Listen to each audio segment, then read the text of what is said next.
shouting at the devil to get up on the air and name names in the eugenics operation to lay out exactly where this society's going, to go in against the New World Order 110%, because I love humanity. Even though we're a fallen species, I love my fellow man. I love every man, woman, and child out there, and I am going to fight the globalist. Let's continue with your phone calls, and I'm going to blitz through all the news in the next segment. Bob in Connecticut, you're on the air worldwide. Bob, welcome. Hello, Alex. Hey, buddy. Pleasure to talk to you. Pleasure to talk to you. The reason I'm calling, I've been listening to you for about 4 or 5 years now. I agree with almost everything you say, and I know everything you say is true because I've looked it up. I've done my research, but you know what irritates me more than anything? What's that? Is I talk to my family and my friends, almost everybody I know, and I try to explain to them what's happening, and I'll tell you what, maybe I think I know one person who even cares about all this. Well, let me explain something, though. 5% won the Revolutionary War. About 1% started it in 1775 until, 1783, 84, 1785. And so over and over again throughout history, it is a minority. It was less than 1% that was against slavery in 1800, the abolitionist. But by 18... I know, I've heard you say that a million times. So, sir, well, let me just, but for those that don't know, we have a lot of listeners who are hearing this and it'll be discouraging. All I found is that I'm able to affect change, get things done, stop evil legislation anytime we fight back. Yes, the majority of people are dumbed down, literally brain damage from sodium fluoride, mercury in the food, in the shots, the aspartame they're drinking. All of this is eugenics. And so they don't respect themselves. When my question is, when will people ever wake up and actually stand up for their own, your own rights or your own security? Why does everybody have to put up with this? Listen, I hear you, brother. No. They're attacking us day after day. Like, I have kids, I have family. I know they're attacking my kids, and I have one kid in public school. I know how they are. I know what's going on. It's nonstop, like they're after us. I don't know. I had Hays County try to kidnap the 8-year-old daughter of one of my employees this week. It was all over the newspaper. I know, I heard it. I listen every day. People make me sick. I mean, it's just everywhere. No, listen, I hear you and I understand your frustration. It's just like Nazi Germany or Soviet Russia or Maoist China. It's got to get worse and worse and worse because the average person deep down doesn't have respect for themselves and is scared to stand up, scared to speak out. They don't understand that human destiny is all about standing up, all about being leaders. But mainly the public, adults watch over 4 hours of TV, the youth over 5 hours of TV a day, and the average grows every year. I saw the study a few months ago, the latest numbers. People are watching on average about 20 more minutes of TV a day every year. It just keeps compounding. And television with the flicker rate and the images admittedly puts you into a lower brainwave. It puts you into a sleep state. So do video games. These are just scientific facts.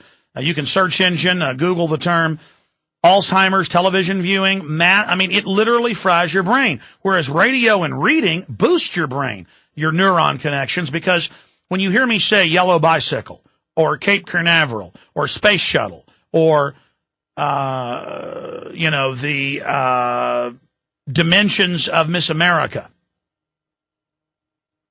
What do they say, 22, 36, whatever, I don't know.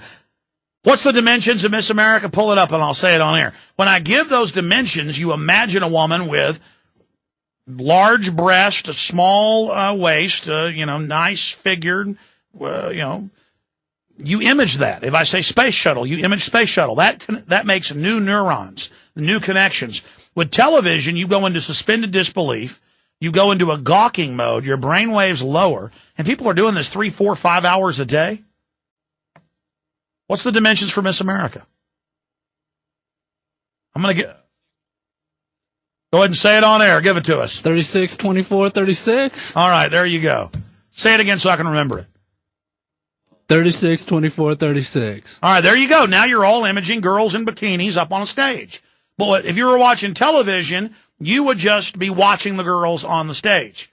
Same thing with reading. Reading, you have to imagine it. It causes multifaceted, three-dimensional and four-dimensional connections in the thought processes. I'm already digressing. What does it matter? Folks, can you get mad? Getting mad can break you out of your...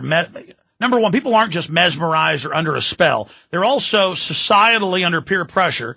They're supposed to bike ride 5 hours a day or, once a week or jog 2 hours a day. They're supposed to be in perfect shape, be a yuppie, have a short haircut, do the whole fake corporate lingo to climb up the ladder. They're all scared to death inside of what people think of them. I sit there and I watch crowds of people. I watch the hippie types and the yuppie types and the good old boy types and the gangster types and the Mac Daddy types and the environmental control freak types and all the types. And that's like a costume people put on. And we all are how we grew up and what we like and, what we're into. I'm not knocking any of that.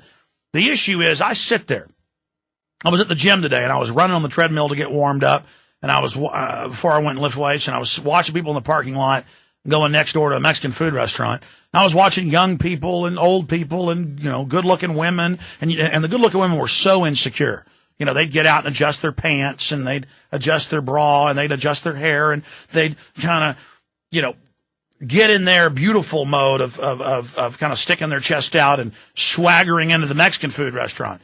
And I'd watch the men get out and look at their car and adjust their wallet and kind of stick their chest out. And I'm not a peacock, okay? And I know I do all those mannerisms as well. But above that, I've got my other levels of thought going on about just how amazed I am to be alive in this galaxy on a planet hurtling through space, orbiting a sun, and the deep oceans filled with all these little, millions of different forms of life and fish and plankton and krill and huge forest and sunsets and the moon and just the incredible dynamicness of life. I'm just mouth hanging open, unbelievable. And through that, I just what you could call ultra confident. I have transcended being insecure in a crowd of people. I have transcended caring what people think about me. I could, with my little pot belly, waddle out naked on a stage in front of people. It would mean nothing to me. A billion people laughing at me would mean nothing to me. Humiliation means nothing anymore. I mean, it's crazy. And I realize I'm free of programming now, or becoming more and more free. Whereas the public is taught by Madison Avenue and advertisement and culture and school and then their friends and family regurgitating media propaganda on them. So it, takes on a reality in the streets and in business and in life and in church. They're all scared to death. They're desperately trying to dress just right, act just right, so somebody doesn't think something about them. My problem going to the extreme, though, is that I won't dress nice. I won't comb my hair. I'll not care what I look like. So I've got to remember that it's more effective fighting the New World Order if I dress nice and comb my hair. Because I'm literally thinking about deep space nebulas, quantum mechanics, off-world space colonies we should build, just absolutely all sorts of exploration, ideas, humanity, and what the globalists are doing to us and how do we stop them. We'll be right back.